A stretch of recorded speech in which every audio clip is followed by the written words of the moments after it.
Good evening, everyone. Fáilteamh go léir an nocht, hi gléireann agus cartlan cahar bailio cleo le hai, Legt John T. Gilbert. My name is Lorraine McLaughlin, City Archivist at Dublin City Council. On behalf of the City Council, the City Librarian Mairead Owens, Deputy City Librarian Brendan Teeling, and all of us here at DCLA, we're delighted to welcome you here tonight. We're especially grateful to be joined by Councillor Paddy McCartan, who is representing the Lord Mayor of Dublin tonight. Welcome, Councillor. We have a wonderful evening planned, so I'll go right ahead and get all of the housekeeping and announcements out of the way so we can get started. Should the fire alarm sound, we will all need to evacuate the building. There's no drill planned. So if that does happen, there's a fire exit here on my right. We go outside into the lane to the left and then wait at the post office on Earn Street Upper. There are cameras here tonight, as you've seen, so filming and photography will be happening throughout the evening. And we're also live streaming the event online, so a warm welcome to all of you who are joining us from elsewhere. In a moment, I'll welcome Councillor McCartan to the podium to say a few words, then invite City Librarian to welcome and introduce our speaker. The lecture will be about 45 minutes, after which we can enjoy refreshments and each other's company next door in the Dublin room. So please join me in welcoming Councillor McCartan to the stage.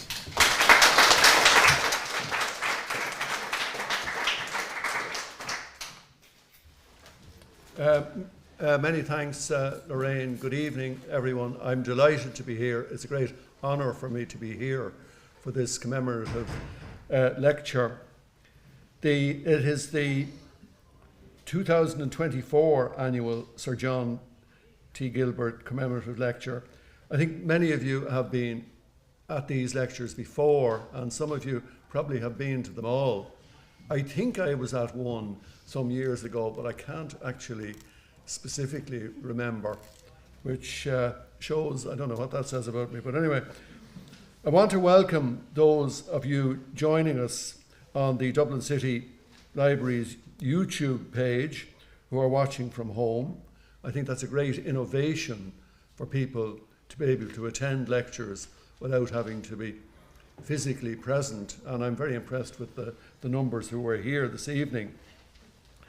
It's wonderful to see such continued interest in the lecture series over the years. I did some research myself into John T. Gilbert, and I was amazed at the contribution he has made in enhancing the record of our city. Tonight I'm here to welcome you and to officially launch last year's talk, which has been published in a book. Last May, Dr. Moira Kennedy delivered a wonderful lecture entitled Documenting Dublin's History, John T. Gilbert as a Book Collector. Dr. Kennedy became very familiar with the collection during her time as divisional librarian with Dublin City Libraries. The book sheds light on how Gilbert amassed 4,500 volumes in his library and how it has become one of the finest Irish historical libraries of the 18th and the 19th centuries, and is now available here for anyone to use and to research. And I would urge everyone here to encourage people to do exactly that. There's a free copy of Dr. Kennedy's lecture for you all here this evening, and it is also available to borrow from Dublin City Libraries in hard copy or as an e-book from the library's Borrow Box app. That's a new one on me, a Borrow Box app. But I'm delighted this evening then to officially launch Dr. Kennedy's book.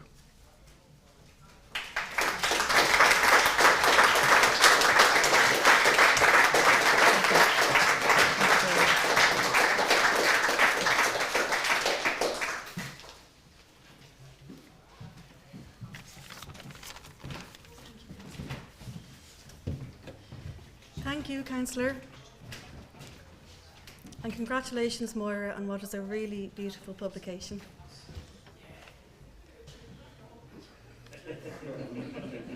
Probably this time.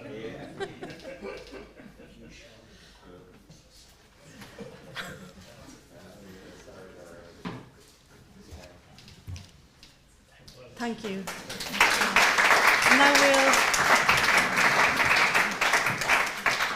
Now we'll have a few words from our city librarian, Mairead Owens.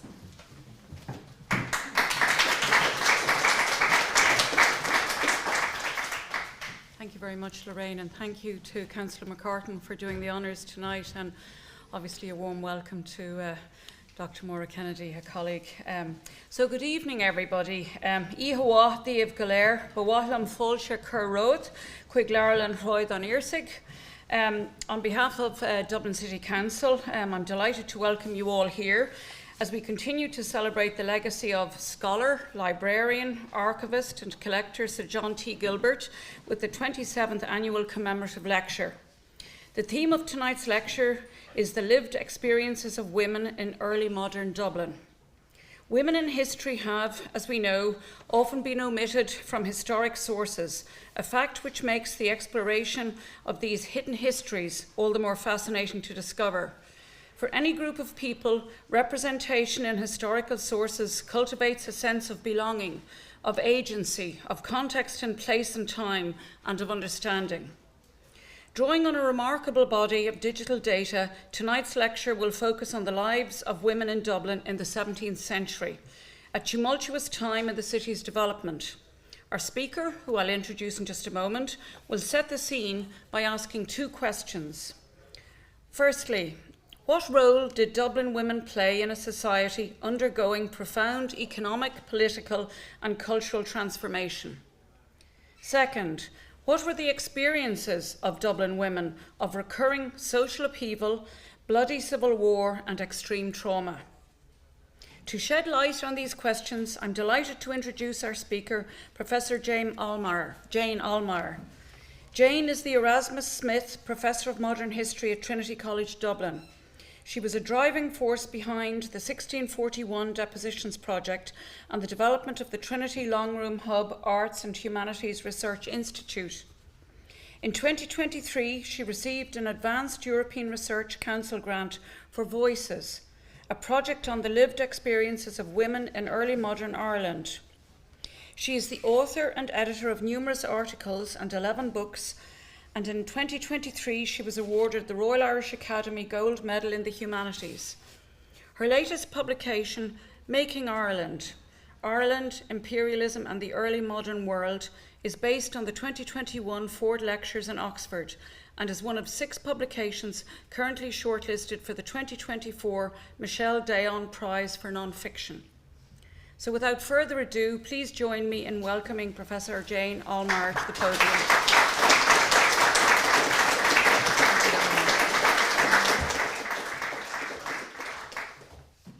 Librarian, councillor, colleagues, friends, it's an absolute pleasure and privilege to be here this evening. So thanks to everybody who's in the room, but of course everybody who's joining us online as well.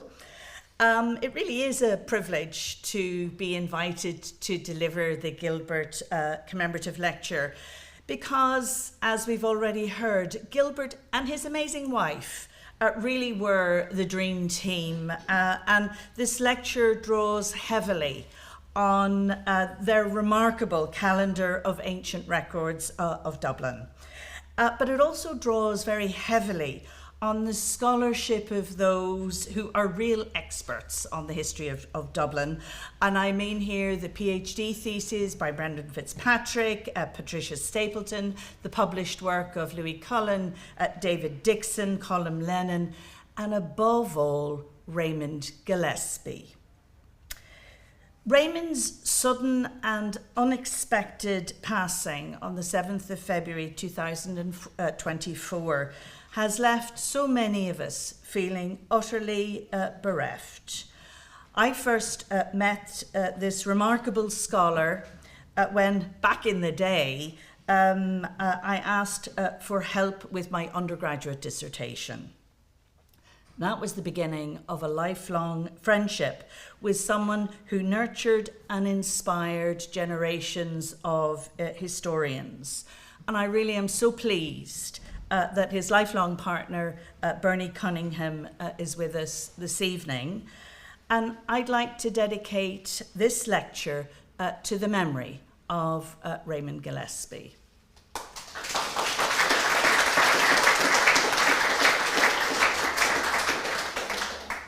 So much of this lecture actually derives from the project we've already, the librarian kindly introduced. It's an advanced ERC called Voices, where we want over the course of the next 5 years, we're 6 months into it, 4.5 years, to recover the lived experiences of non-elite women in early modern Ireland. We argue that these women are not absent from early modern history. Instead, they've been hiding in plain sight. And as I say, over the course of the next 4.5 years, we're going to develop numerous case studies, including one for the city of Dublin. So you're getting a very early version of it tonight. It's very much work in progress. So be kind in the questions. My focus this evening is Dublin City. Now, that doesn't mean I'm not interested in the county. I'm hugely interested in the county because, of course, there's tremendous mobility between city and county. But that's another story for another occasion. Now, before I get into the talk, I do want to introduce the Voices team, because projects like these are all about the team, all about the collaboration, and I'm really fortunate that they're all here tonight. I'm not going to embarrass them by asking them to stand up, but this project really was a work of collaboration with the Professor of Computer Science at Trinity, a wonderful man called Declan O'Sullivan. So any hard questions regarding the technology, Declan is the man. And together with Declan, we have already begun to amass just a phenomenal group of scholars. Lucy McKenna is our knowledge engineer. Brona McShane and Daniel Patterson are our history postdocs. And then we have Anne English, who's our project manager, who basically keeps us right. Everybody needs an Anne English. We're also actively recruiting, actually, at the moment. We're going to be looking for somebody who is really an economic historian who can crunch. There's a lot of quantitative data as well as qualitative data we're looking at, and we're also looking at for a literary scholar. So the team will continue to grow along with additional people who can help with the sort of more the technological side. So very much, as I say, a work in progress. The other people we're collaborating very closely with are Peter Crooks and his team with the Virtual Record Treasury of Ireland. I'm sure you're all familiar with that amazing project that aims to reconstitute the archive that was blown up in 1922. I think the novelty of Voices derives in large part from the way that we are interrogating this incredible digital windfall of early modern historical data, much, but not all, of which is in digital format, but has really been very inaccessible and has not been widely interrogated before now. I'm just going to simply introduce you to a couple of the sources. Obviously, we've got a lot of records that relate to land and land holding, maps, surveys particularly. We have really incredible chancery records that Daniel is working on in collaboration with the National Archives. And then we have a lot of wills and testamentary material that Brona is working with, particularly, of course, with the National Library of Ireland. We're very interested in records of debt and credit, and particularly the material held here, the records of the Dublin Statute staple. And I don't know if Mary Clark's here tonight, but many moons ago, Mary Clark really facilitated myself and another colleague, Eamon O'Kearda, in the publication of those statute staple records. We did start, though, with the 1641 depositions, just simply because they've been online since 2010, it is now. They're very well used and curated. They're not unproblematic. In fact, they're probably the most controversial historical records in Irish history, and that's saying something. However, they are of huge value as well. We're focusing on, at the moment, on the 959 female deponents, represents about 12% of the total depositions. But there are thousands of mentions of women, which we are really grappling with at the moment. The vast majority of the women we're looking at the moment are Protestant. But we know a lot about marital status, social status, age, where they came from, and virtually every county, every townland in Ireland, a lot about their material culture, but also their lived experiences of war and peace. So even though they're one-sided, even though they're controversial, I would argue that they are a very important source for us, and you'll hear more about them over the course of the lecture. There are 76 for Dublin County and 46 for Dublin City. It'll be the Dublin City ones I'll focus on. Now, we are using something called a knowledge graph to put all of these archives and records in conversation with each other. And again, any technical questions Declan will explain, but just at a very high level. A knowledge graph allows us, as I say, to put the archives in conversation, and you've got the nodes or the bubbles that represent entities, and the edges relations between those entities. This is what it looks like when we start to use some of our own data. And I'm just simply using the example of Hester Lambert, because Hester, we're already finding, appears in records in the Court of Chancery. She's a creditor on the Dublin Statute staple. And her son Charles is a deponent in the 1641 depositions, and her husband appears in the DIB, the Dictionary of Irish Biography. So the knowledge graph really allows us to bring information about women. So you think Hester Lambert, she's an elite woman, although there are layers of eliteness, but she's very, very little is actually known about her. We're also able to do great fun things with visualization. And this is a map where we have mapped all of the depositions, and I hope it's going to work for us. I want to play it because it should show you. We should have tested this. And of course we didn't. So have we got somebody who's a little bit technically more literate than I? It worked on my laptop, but it just doesn't seem to be. Well, maybe it will. Let's see if I squeeze this button here. What happens? No. It's not going to work. Anyway, it doesn't matter. What it would allow us to do, and you'll just have to take my word for it, is to drill down into each of those depositions. So you can see an awful lot of them are down in County Cork, but the ones I'm interested in here, excuse me, are the ones in County Dublin.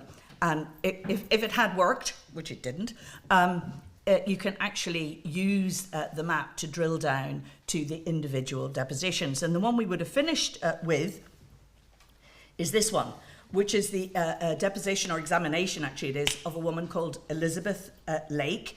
And Elizabeth Lake lived in Fleet Street. And in her deposition, she recounts a supper party that she attended in the July before the outbreak of the rebellion. The big rebellion breaks out in 1641. The previous July, she's at a supper party that's hosted by a local apothecary, and he's her neighbour in Fleet Street. And one of the other diners is a doctor called Dr. Moore. And what is recorded in the deposition is the conversation between Elizabeth and Dr. Moore. So he asks her why she would not live in England. Elizabeth replies, and we can almost hear her voice, albeit mediated through a male scribe, that the reason was because her dwelling and means were in Ireland. In response, Dr. Moore warned, quote, that he thought it were better for her to live among her friends in England, where she was well beloved, than to live in Ireland, where it is likely there would be cutting of throats. Now, cutting of throats takes us straight in to what I want to do this evening. And the librarian has already shared the two questions that I want to interrogate and hopefully find some answers to. But before I do that, I want to ask a really basic question. How many women actually lived in Dublin in 1641 when the rebellion broke out? Does anybody want to hazard a guess? And not Tara, because she's seen the slides. 5,000? I was thinking 5,000. 5,000, so we're 5,000. So that's in 1641. It all will become clear in a moment. What about fast forward towards the end of the century?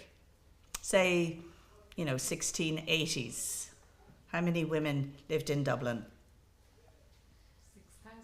6,000. Any takers? Oh, well, I'm not going to tell you, so we'll wait and see. But actually, it sounds like the most basic of questions, and it's not actually that easy to answer because of the absence of demographic data. And I'll come back to that in a moment. So this is Speed's 1610 map of Dublin, and you can see here the women that I was hoping to introduce you to in the animated map, which didn't work. But here's Elizabeth Moore, and she's an innkeeper in Cook Street. Isabel Guy, her husband was the surveyor of all Ireland. Then we have Jane Bingham, who lives, I think that's in Copper Alley, and she was a tavern owner. And then we've got Elizabeth Lake in Fleet Street, and we're, just so you're oriented, there's Elizabeth Lake. We're up here somewhere. We're in a suburb that didn't even exist in the 17th century. But it's really to figure out how many women lived in that walled city of Dublin. And there's the answer. So the 5,000 figure was actually remarkably accurate. I don't know if it was a guess, maybe you knew, but well done. And it's something to watch because we're going to now look at it over time. There was a census, it's not really a census, but that's what it's called, called Done for Dublin, done for all of Ireland actually in 1659. Now, it doesn't list people by gender, but it does list people by ethnicity. So it records the number of people who were described as English and described as Irish. And here you have the 10 parishes that made up the city. And you can see at a glance that the number of English, who are in blue here, greatly exceeds the number of Irish that are in red, and we equate basically English with Protestant, Irish with Catholic, or I think that's what is happening with this census. The reverse is true for the parishes outside Dublin and of course for the county itself. But it's not telling us anything about gender. So the next thing we have are the hearth tax rolls. I've just picked one here, though there are many, and obviously we're hoping to suck many of these into our project. This is the one for 1663, and what that measures is basically the taxes people paid per hearth in their household. And all of a sudden, you can start to see the numbers of women. They're there in red. There's something like 2,400 households. Each household, very roughly 6-7 people. And 9% of these are where the woman is listed as the head of household. The majority of those women are, of course, widows. So let's drill down a little bit into that hearth tax data and see what it tells us. So what you have here are the number of hearths, and the blue is all women, the red are again the widows. So you can see again the widows are predominating, but we have women obviously owning much more modest properties of 1 or 2 hearths, but at the upper end they're running households of 5, 6, 7, 8, and then there are a few with hearths of 9 or 10. They tend to be boarding houses, and we can come back and talk about the boarding houses in a moment. So let's go back to our estimated population of Dublin. So we have these figures. Sadly, we don't have the breakdown for 1659 or 1671, but we do have the figures for 1696. And there you see the total population of the city is over 40,000, and women represent 54% of that population. So sadly, somebody said 6,000. Wrong. Yeah. Good on the first one, not so good here. But what's interesting to me is the proportionality. Women are, again, 54% of the population of the city. Interestingly, here we see that children comprise nearly 1/3 of the population. And I think when we think about women, we need to think about girls as well as women, never mind the boys who are very neglected as well. So as we start, I'm going to share with you now some data into births and deaths. But I just want to be clear, the data about marriage, and this is lovely Bruegel's celebrating of the peasant wedding, the data on marriage is very, very dirty, very noisy. And I've excluded it here in what I'm about to show you, just because I don't think it actually tells us anything meaningful. However, I'm hugely interested in marriage and hugely interested in how Catholics and Protestants intermarriage and how that impacts on assimilation. But we have to look at other sources for that. And as I say, this evening I won't touch on it, but I'm very interested in it.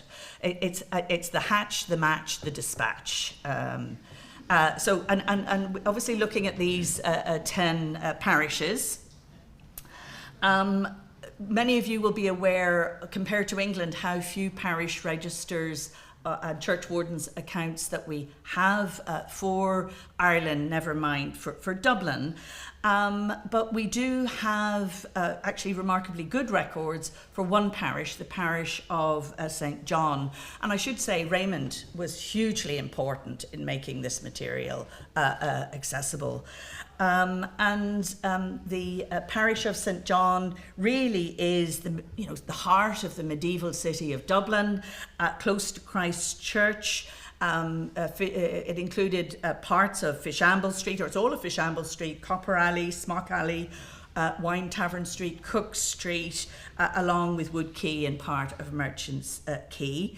It appears to have been very densely populated in the 17th century, and we know from the 1659 census that around 900 people were recorded as living there.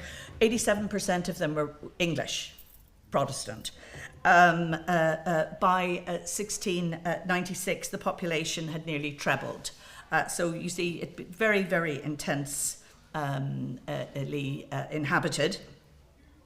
Of the female population, and remember that figure, 54% of the overall population is female, of that, 30% were girls in this particular parish. And then of the adult females, 36% of them were servants. And I've more to say about servants in a moment, but there are more servants living in the parish of St. John than any other of the Dublin parishes. We also have the vestry book for St. John's, again edited by Raymond, where records of cess payments are recorded. They're just so rich, these sources, in having a micro study of the parish. So when we look at the data for births and deaths, we plot it.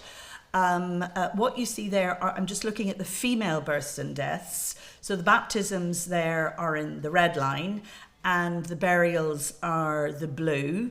There's two big spikes. I'm going to come back and talk about those spikes in a moment. But what I want to do here is just add in the male births and deaths.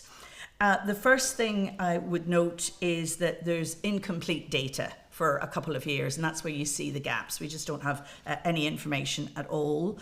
From this, you can see very clearly that more men were buried than women, and we see that wherever we have this sort of data.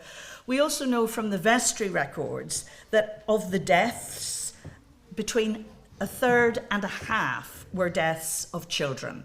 As I say, I'll return to those spikes in a moment. As the century progressed, so did interest in how people died. And we have a really quite remarkable bill of mortality for 1683 to 1684. And it shows that 150 people died of old age. And I mention old age because it's women. The people who reach old age tend to be female rather than male. We also see high levels of mortality with infants. It provides a fascinating insights into the prevalent diseases people suffered from and their death would have been caused by many of these diseases. Measles, very much on our radar recently, claimed in a single year 122 lives. Consumption 322, fever 527. Sorry, this is not just one parish, this is the entire city. Less common were spotted fever, canker, worms, rickets, French pox, which is syphilis. But we also have more gendered deaths in childbed. And the 4 women who committed suicide. One choked herself, one hanged herself, one drowned herself, one poisoned herself. Another was, quote, hurt and ill-used by her master and mistress. So in other words, she's probably beaten to death. The image that you see is a fascinating one. It's the waking of Lady Arran in, they had a very posh house just opposite Trinity, the Butlers of Ormond, and she died of smallpox. And you can see very clearly then the women who are keening at her death, but you can also see here a black slave that lived in Kilkenny Castle. I think his name was Scipio. But again, there's so much fascinating material. I don't have time to dwell on this. What I want to just say one more thing about before I go back to those 2 questions that underpin this lecture is comment on the religious composition of the city, because this is something we know a little bit about.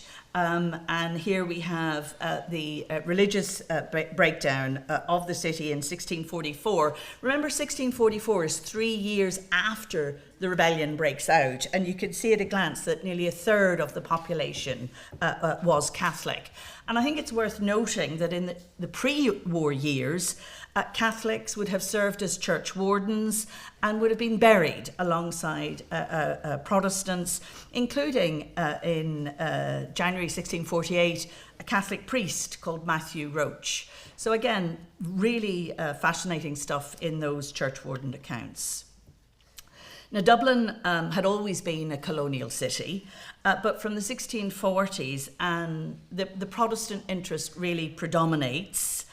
That said, in 1657, now remember this is the height of Cromwellian Ireland, there were complaints that Irish rather than English was, and I'm quoting here, commonly and usually spoken, and the Irish habit worn not only in the streets and by such as live in the country and come to the city on market days, but also by and in several families in this city. To make matters worse, people swore, cursed, and blasphemed in both languages. And they were much more concerned about that than anything else. All right, then. So let's now move on to those 2 big questions. As we answer the first one, what role did Dublin women play in a society undergoing profound change? I think here the depositions can be very valuable. And this is where we turn to the female deponents for the city, 46 of them. Half of them were married, 16 were widowed, and 5 were unmarried. And they're very unflatteringly described as spinsters. I mean, it's a legal term, but anyway. 12 of these women were really refugees who come to the city during the 1640s and then make the city their home. And I'll come back to those refugees in a moment. Each deponent signed her name or left a mark if she couldn't sign. Since reading was generally taught, and of course Maura knows this better than anyone, as a skill before writing, analysis of the depositions might shed light on levels of literacy in Ireland, at least amongst the Protestant women. Now this is a very small sample. But even so, the proportion who signed was very high compared to other regions in Ireland or indeed England, where research on signatures suggested that on the eve of the outbreak of war, 1/10 of all women could sign their names. It's a much higher proportion here. And of course, literacy levels were highest in urban areas and amongst the social elite. And those women, our Dublin depositions, those women who could sign their names tended to be married to aldermen, to clerks and the clergy, while those who couldn't, who left a mark, usually an X, were married to men who worked as merchants, tradesmen and craftsmen. Now, some of these women were free women or citizens of the city. And this graph shows their admissions during the early decades of the 17th century, when 307 women became citizens, and they do so either as daughters of freemen, and that's what you have in the light blue. So the dark blue here are the men, the light blue are the women who become admitted as daughters of freemen. There were a few others that were admitted by special grace, which was normally reserved for men, so I'm sort of very interested in those. But the majority of these 307 women were of their Old English surnames and were predominantly Catholic.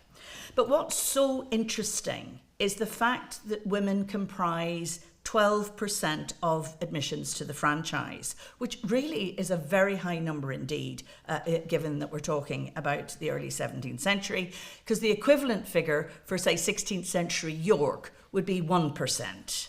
So you have to ask yourself what's going on here. And this figure rises in the 1630s to 14%. Brendan Fitzpatrick suggests that it's to do with brewing, and I'll come back to brewing in a moment.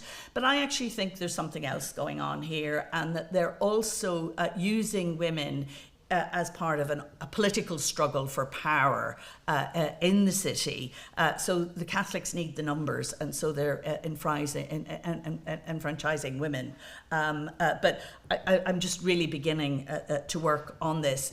And the reason that I argue or suggest that is when we come to the 1650s, we see the numbers of women drop significantly. And it's really only again after 1685 and the advent of James II, the Catholic English king, that we see the numbers go up. And in fact, in a single sitting in 1688, 83 women were admitted in a single sitting. They're predominantly Catholic and Old English, but they were the daughters, the granddaughters, the stepdaughters, any sort of female relation possible of the mayor, the recorder, the burgesses, the aldermen, and the sheriffs. And then 2 years later, they're all stripped of their freedom of the city because, of course, James is deposed. Just want to say one final thing very quickly. You see the red bits at the top. These are 54 men who were admitted in the right of marrying a free woman. So it obviously is a privilege, and a citizenship was highly prized, and it was jealously guarded. And any woman who married a papist forfeited her freedom of the city, unless she paid a fine of £20. And again, I'd love to see that fine book. I'm sure it exists somewhere in the archive, because it'll tell us something immediately. Let's think about what these women actually did. So they worked for the City of Dublin in a wide variety of jobs. Tabitha Platt received £8 for ringing the bells at 4 o'clock and 9 o'clock. Ruth Whitten worked as a keeper of the clocks, and she was paid £4 for winding the clocks, and she got more money if she cleaned them and repaired them. We see many examples of women acting as cleaners, but also as contractors. So, for example, Elizabeth Duff maintained the slips at Merchant and Wood Quay. Another was the ferry keeper. So we see them in a wide variety of jobs. I think probably the most intriguing, and certainly of greatest interest to the media, was the office of City Scavenger, which was held in the 1630s by Catherine Strong, a widow. Now, she was entitled to collect tolls or charge a fine in return, and I'm quoting here, for clearing great heaps of dung from the main thoroughfares and the market areas. Now, this is an age with only very basic water pipes, and we have those cess rolls I've just discovered recently, but there's no sewage system, and the disposal of human and animal waste generated by a population of 8,000 people living in close proximity, together with the removal of refuse, would have really been a considerable challenge. And as far as I can see, the only public toilets were long drops into the Liffey.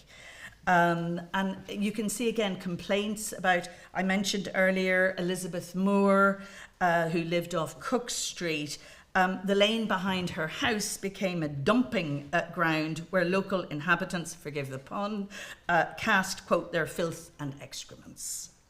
So you can only begin to imagine the stench, especially on a hot summer's day, and little wonder that fevers and fluxes, presumably associated with diseases like dysentery, typhoid, typhus, were such killers. So, I was going to say we complain today, and people don't know they're living.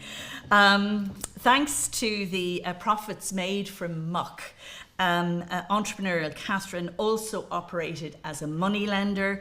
She appeared as a creditor on the Dublin Statute staple. Now, just if you're not familiar with the staple was a means of securing a loan or a debt in an era when there were no banks and no credit cards, and when actual coinage was in extremely short supply. So it's a very important way of securing a debt. And when we look closely at those records, we can see, in fact, there were 38 women like Catherine Steele who were appearing as creditors and as debtors. Again, widows predominate, but there are a lot of single women there, and I'm not entirely sure what's going on with that. We need to figure that one out. Of particular interest in terms of the relationship women had with money lending are the depositions, and recorded amongst the losses of many women, especially widows, were ready money and debts owed. So in the deposition, they'll record their losses, including their debts.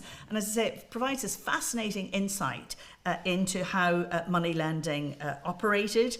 And it's because in the deposition, people would often list the person to whom they'd lent money, their address, sometimes their occupation.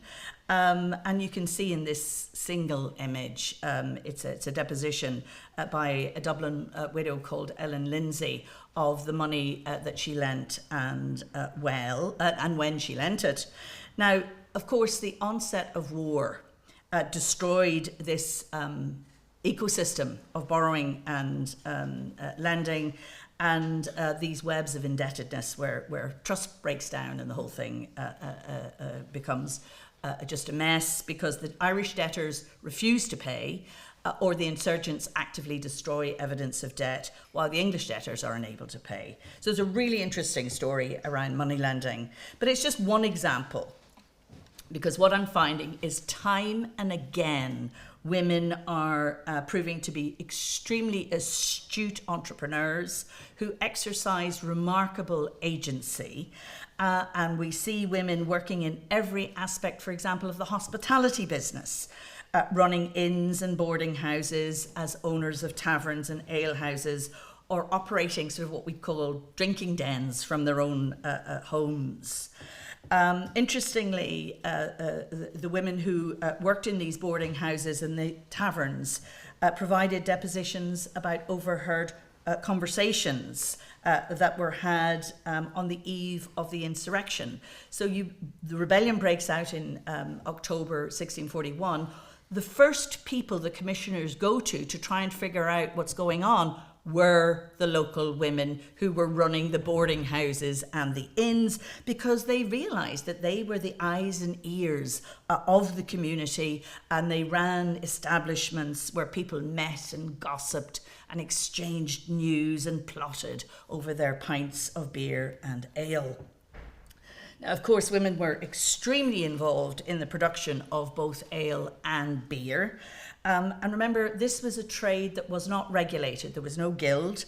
It wasn't even officially recognised, and until the 1630s wasn't taxed. Imagine a world where there's no tax on alcohol.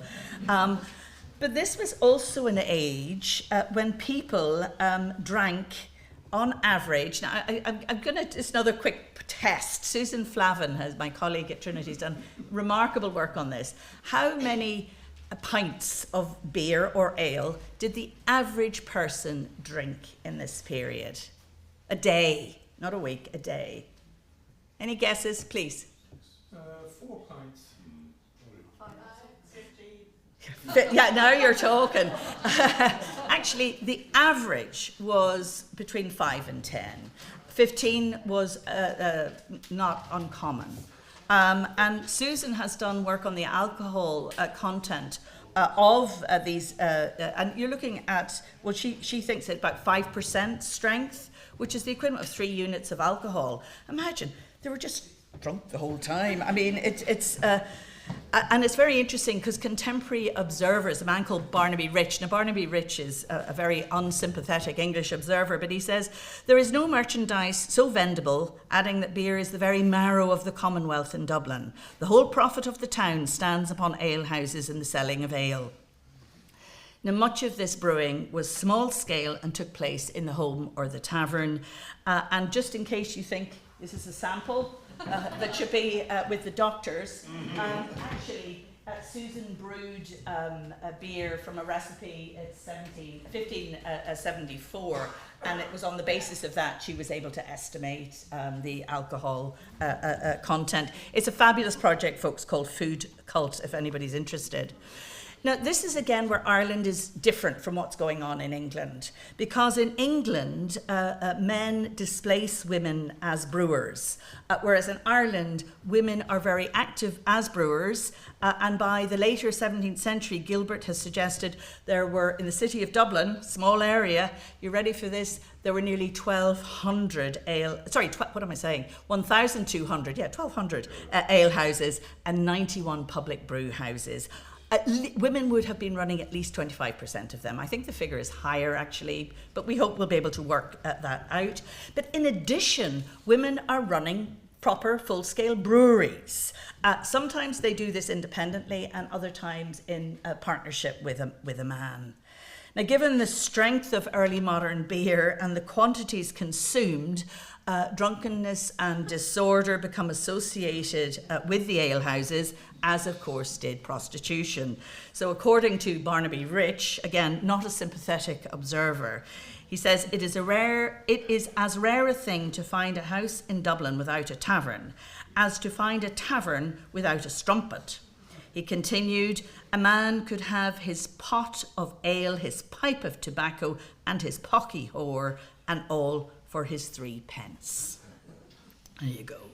Now, the city, of course, took exception to this, and they took particular exception to women selling, and especially single women, selling ale from their homes on the grounds that the apprentices, along with the students from Trinity, they were desperately concerned about the moral welfare of the Trinity students and that they might be led astray by, quote, evil-disposed women. The city pilloried them in the marketplace if they were caught, and sometimes banished them from the city unless they married an honest man. But what is very clear from the evidence is that the sex trade flourished. There's an anonymous poem from the 1670s which vividly relates the antics of Dublin prostitutes and their titled clients in a brothel that predates Mrs. Leeson's by well over 100 years. I'm going to spare you the raunchy verse, but suffice to say that the exploitation of Dublin, the exploitation in Dublin of women as sex workers has a very long history. Many more women were servants.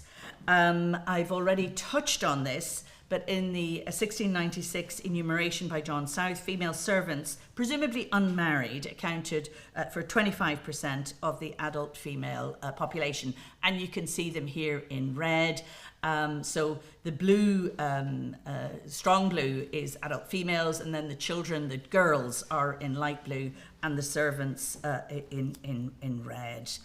Now, some of those servants would have been born in Dublin, but others would have moved from rural areas in search of employment.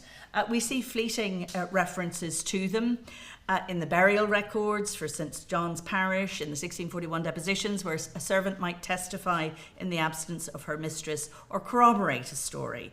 But of course, as is so much the case with society in this period, there's a hierarchy amongst servants, and very occasionally some, for example, a lady's maid, might accumulate some personal wealth, which she left in her will. And Brona has found at least one, if not more, very interesting wills of basically ladies' maids who lived in Dublin. Other women worked in public spaces. Women sold fruit, apples, oranges, lemons, along with nuts, salt, eggs, chickens, fish, and other produce in the street and in the marketplace. Many travelled into the city and would have paid a toll, a charge for the privilege of doing so. But others, of course, sold their wares illicitly, including tobacco and sneezing salt, which is, of course, snuff. And this irritated the city fathers enormously. The councillors weren't happy and gave out stink about it. Care for the poor fell to the city. They appointed beadles, and they were instructed, and I quote here, to banish the beggars and keep away the swine. That's what they were actually instructed to do. In terms of providing for their own, you have the deserving poor of Dublin, and they instructed a woman called Margaret Murphy in 1604 to run a poorhouse, but to do so outside the walls, to keep the poor out of the city.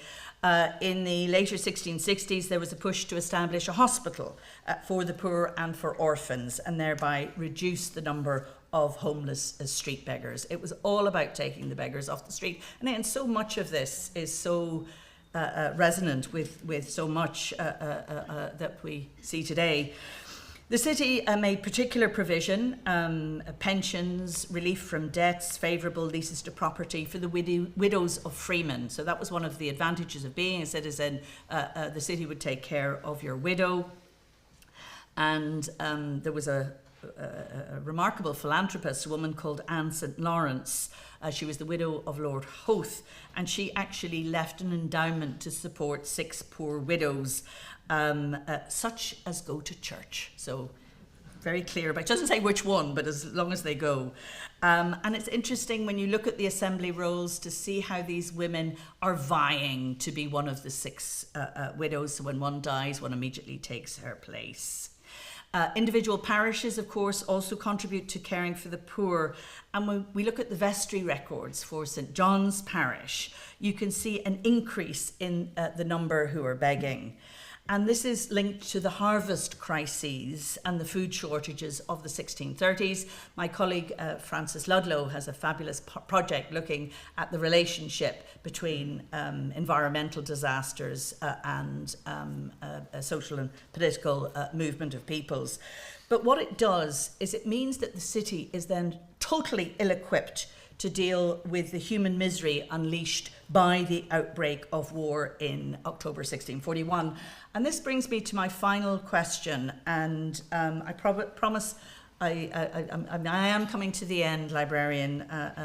We'll let everybody get to their drink in a moment, but I do want to say, I hope it's ale, don't know. So when it comes to the war, basically Dublin is a walled city, and the insurgents never actually managed to breach the walls of the city and capture the city, but instead they raid the suburbs. And we see this from the depositions. There's one dating from November 1641 by Tabitha Eccles, who relates how the insurgents attacked her home and farm at Ballyboch, just, of course, the north inner city. Elizabeth, what we see as the north inner city, which was a suburb. Another suburb was St. Michan's. The parish of St. Michan's was attacked. But the one that resonates particularly with me was St. Kevin's Church, which is just off Camden Street. There's a deposition describing how the insurgents came within a musket shot of the trenches near St. Kevin's Church, where they stole cattle, bulls, household goods. They also destroy houses, burn orchards, and we have a very sort of, I think, poignant account from a widow named Grace Venner. This is in May 1646. She lives, and I'm quoting, near the College of Dublin and St. Patrick's Well, so just up the road. And she explains how a soldier, quote, being an Irishman, had robbed her of cash, clothing, linen, and household stuff. He also assaulted her, injuring her right arm so that she was, quote, disabled to get her living, and being very aged is in danger to perish by want. So widow Venner, like so many others, depended for her survival on charity. But she also tells us how much she lost. And this is, I want to make this point, that we can learn so much about material culture from the depositions. Now, obviously, Grace Venner was a very poor woman, and the depositions record losses of between £9, which was widow Venner, and then £6,766 by a woman called Margaret Watson, whose husband Philip had been a former mayor of Dublin. And just to give you a little bit of context, £1,000 in 1640 would be the equivalent of £188,000 in 2017. So it just shows you that actually even £9 was something. And £1,000 would have bought you 185 cows or paid a skilled man for nearly just over 14,000 days. So in terms of thinking about the material culture, the depositions have an awful lot more to tell us, and the project, we hope, will uncover that. I want to say, though, a little bit more about the city, because, of course, the city was put on high alert. Defence became a priority, and basically the suburbs around the city were destroyed, on the one hand by the insurgents, but on the other by the city itself, because they wanted to deny quarter to the insurgents. The medieval walls were completely revamped, and they may not look very fancy, but we got these new fancy Tres Italienne artillery fortifications that were built. This is here from the Downs survey. Women were very active in the construction of fortifications, and in 1646, women from the age of 15, and irrespective of social status, that's a very important point, were required to help to secure the city. They usually carried baskets of earth to the fortifications, but they also paid a lot of money in cess or tax for the support of the garrison of soldiers and to feed the soldiers. Those tax records have survived. So again, we're very keen to work with those. Many of the women whose soldiers served, signed up when the war broke out, they died, leaving them with dependent children, an elderly parent, some kind of dependent family member. And I think you can't overstate the caring responsibilities that women had to undertake during this period. Now, at one level, women might have exaggerated their helplessness because they want to win support. However, it shouldn't diminish what was really an extraordinarily grim and bitter moment. And not just for the women who lived in Dublin, but for the refugees who came into the city. And I do want to say a few words about these refugees and just share with you just a single example, and there are hundreds. But it's of a woman who was 40 years old. She was called Mary Bennington, and she and her husband William and their 4 small children finally reached Dublin in 1642 after a traumatic journey from County Fermanagh. Remember, this is the coldest winter on record. You had snow on the ground from October. Since arriving in the city, Mary's husband and 2 children had died, and 2 other children were, quote, very sick and not likely to live by means of the cold and the hunger they did undergo. So they're exceptionally vulnerable. And these women and their sick and starving offspring, of course, were dependent on the city for support, but the city was utterly overwhelmed. And I'm not going to go into the detail here, but that's that first spike. It shows you the death toll in a single parish in 1642. I'll come back to the other spike in a moment. But people, these refugees were pouring into the city. They were apparently dying at the rate of 30 a day. I know that the records for St John's Parish record in the year 1642 181 deaths. So you're just seeing this massive, massive spike.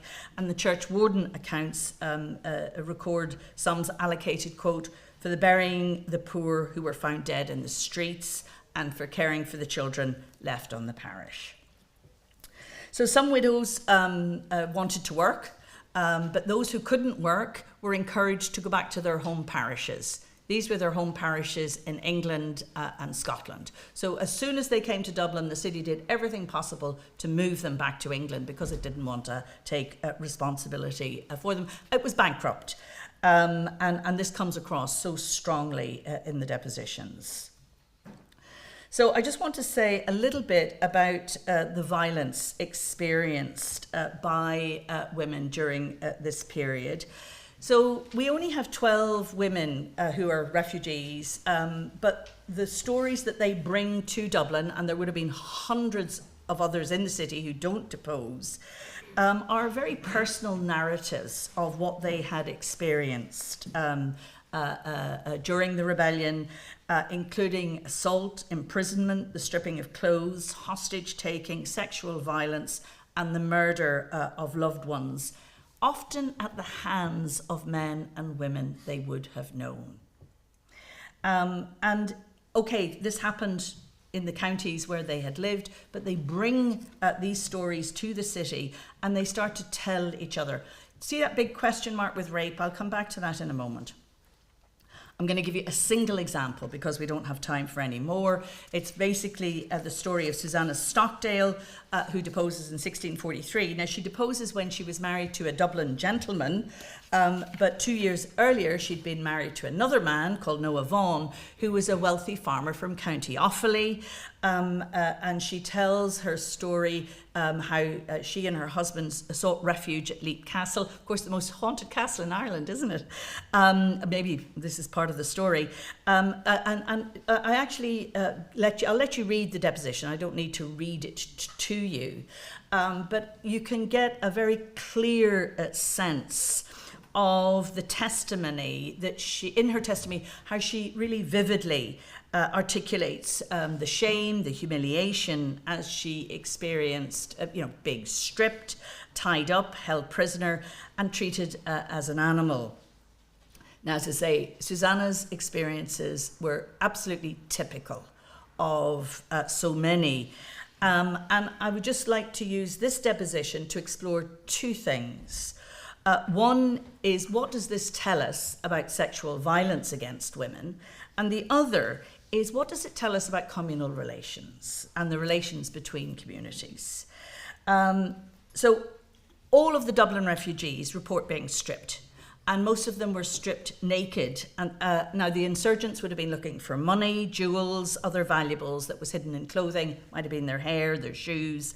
But of course, stripping is about much more than finding money or the economic value of clothing. The high incidence of stripping, which of course is a form of sexual assault in itself, makes the virtual absence of reported rape all the more striking. And I don't have time to go into it here, but I would be arguing that in 1640s Ireland, the shame and social stigma attached to rape and the circumstances in which the deponents were giving their witness testimony. They were doing it in a public place and they were giving it to Church of Ireland clergymen. All of this probably stopped a lot more cases being reported. So we have to look at phrases like so violently and in most disgraceful manner, or stripped stark naked, because I think they're hugely suggestive of sexual violence. And this is, again, something that we're working on in this project. This is an image from the Tears of Ireland, but I work very closely with an amazing artist called Rita Duffy. I'm sure many of you know her. And this is one of her responses to reading the depositions. And you can see the timelessness of so much of this. In terms of communal relations, I think here the depositions record dialogue, conversations between people. And there's a particularly interesting one between Mrs. Kennedy and Mrs. Nagel. Now, Mrs. Kennedy is a refugee who is fleeing. This is in Longford. And Mrs. Nagel, her husband is a merchant in Longford. So these two women would have known each other. Anyway, Mrs. Kennedy is pregnant, she's feeling faint, and she asked Mrs. Nagel if she would sell her, quote, some aquavit. She refused, saying she would pour her aquavit on the dunghill before any English dog should have any of it. Now, this is so interesting because historically, English chroniclers described the Irish as dogs, as animals, as being subhuman. So what we're seeing here is Mrs. Nagel exercising agency as she verbally abused a woman whom she knew and whose presence she clearly resented. And I think there's a lot more that we can do and will do with this. Naomi McAreevy is also doing fabulous work on this. The woman who reports the exchange is Mary Martin, and Mary Martin, we know, comes to Dublin with Mrs. Kennedy. She works as her servant, and then she marries Jerry. And Jerry was a local tailor, and so she makes Cook Street, Dublin, her home. So again, you're able to follow all of these peoples and their life stories over time. And what we can see is the war transformed the lives of individuals, but it also transformed the life of the city because it was overwhelmed with refugees. It struggled to defend itself and remain on a war footing for a decade. We see half of the city's homes destroyed, and what remained was in very poor repair. Skilled labour was in short supply. Water courses were blocked. Refuse piled high in the streets. Prices soared. Profiteering flourished. And then there was a major outbreak of plague in June and July 1650, and that brought Dublin to its knees. And that brings us to that second spike. And you can see so clearly that the numbers of deaths in June and July 1650 almost equal the entirety of 1642. And it's not just that individuals were dying of the plague, entire families were being wiped out. And on this occasion, women were harder hit with more dying than men. And I think at dark moments like this, when we see women literally bear the brunt of death, it's critical to remember that they did wear war quite literally on their backs. And now, of course, depending on their social and marital status and where they lived, their experiences of the conflict varied enormously.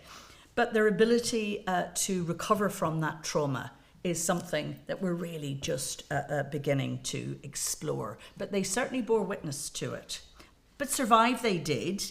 And women, of course, go on to play a critical role in the recovery of the city post-1660 and contribute to the rise of Dublin as that sort of great second city of empire. And of course, we've got this wonderful quote in 1686 when Dublin is placed as one of the top 12 European cities. Sir William Petty compared it favourably to Paris, London, Amsterdam, Venice and Rome. So Petty, of course, never acknowledged the contribution of women, neither did any of his contemporaries, but without a shadow of a doubt, ordinary women played their part. They weren't absent from the history of early modern Dublin, as I hope to have suggested here. They have been hiding in plain sight in records that we're very familiar with. And I suppose it's our hope that over the course of the next 4 years, we'll not only make the women of Dublin visible, but we will also help make the voices heard of women living across the island. So thank you very much indeed for your attention. Thank you. Sorry.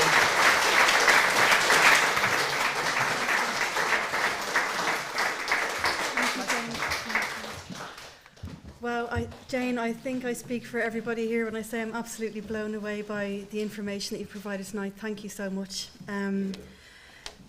A couple of things to note. First of all, I think what stood out there was, although it's a very different city that we live in now, there are some correlations between then and now, especially for example, with the treatment of the poor and of refugees. Secondly, that what is wonderful about the statistical analysis is that people like us here in the room tonight and everyone at home can understand more about the tone and the attitude of the city, what it was like as a whole to live in Dublin, and the environment that everybody was living in, instead of just seeing pockets of information here and there. So absolutely fascinating work. And also to say that I don't think I'll complain anymore about the workload of the city archivist in comparison to the city scavenger, Catherine Strong, much worse setup there. So I'm very, very grateful to be doing my work. So as I said, thank you so much for that. It was absolutely wonderful. Many of you here will already know that Dublin City Library and Archive, we have hundreds of metres, if not kilometres, of unique material relating to the development of the city, and it dates back as far as the 12th century. All of the work that goes into revealing and analysing these records is always ongoing, never over, and as Jane mentioned throughout the talk, the Virtual Records Treasury of Ireland is central to that. And I know Professor Declan O'Sullivan is here tonight, and others on the team. We're so glad that you're here. But also to say that we're so glad that Dublin City Library and Archive and all the archive services across local government will be working with the VRTI over the next couple of years in the next phase of their work. The phase of work that's started in 2023 is the Deep History and Deepening Collaborations Research Programme. And throughout that, we'll be building on earlier investigations the team have been doing to identify a variety of records. For example, the grand jury records, which work was done on before in the Beyond 2022 project, but also the records of parishes, townships and poor law union, other medieval documents and later documents, to begin to reconstruct our understanding of the period. So we're so excited about doing that work with the VRTI and the others on that team.